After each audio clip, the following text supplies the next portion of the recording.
5 seconds. Start. सभापति महोदय, हम यह समझे कि किसी तरह का चीन का दबाव इस सरकार पर पड़ रहा है, जिससे सरकार के सोचने के ढंग में परिवर्तन कर दिया है।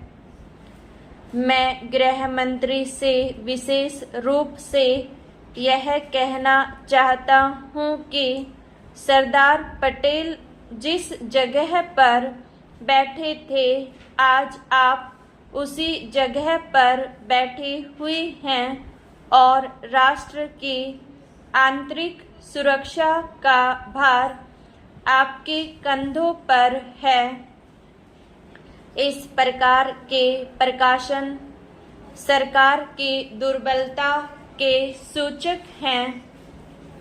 दूसरी बात मैं सांप्रदायिक दंगों के संबंध में कहना चाहता हूँ। इन सांप्रदायिक दंगों से निश्चय ही हमारे देश की जो आंतरिक स्थिति है वह बिगड़ती जा रही है। दुनिया के दूसरे देशों में हमारा देश बदनाम हो रहा है। सबसे पहले मैं गृह मंत्री महोदय से कहना चाहता हूं कि अब जितने सांप्रदायिक दंगे हमारे देश में स्वतंत्रता के बाद हुए, गृह मंत्रालय इस बात की जानकारी ले कि इनका प्रारंभ कहां से होता है और कौन उनको प्रारंभ करता है।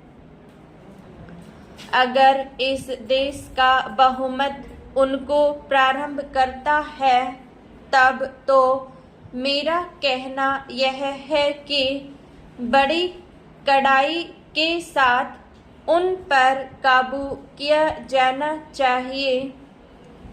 लेकिन अगर दूसरे लोगों की तरफ से प्रारंभ होता है तो मैं समझता हूँ कि उनके अंदर इतनी हिम्मत नहीं है।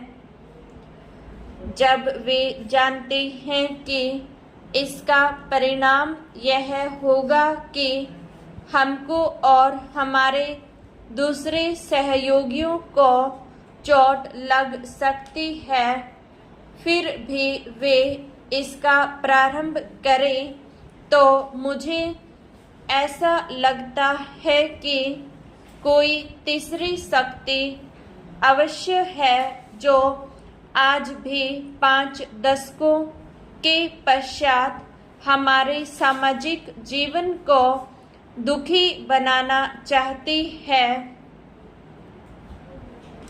उदाहरण के लिए मैं एक ही बात कहना चाहता हूँ। पहले गृह मंत्रालय जब अपनी वार्षिक रिपोर्ट प्रकाशित करता था, तब उसमें बतलाया जाता था कि हमारे देश में दुनिया के किस किस देश के कितने नागरिक रह रहे हैं। लेकिन अब शायद जानबूझकर गृह मंत्रालय ने अपनी कमी को छिपाने के लिए इन आंकड़ों को देना बंद कर दिया है। लेकिन फिर भी प्रश्नों के उत्तर में कभी-कभी कुछ इस प्रकार के आंकड़े सामने आ जाते हैं।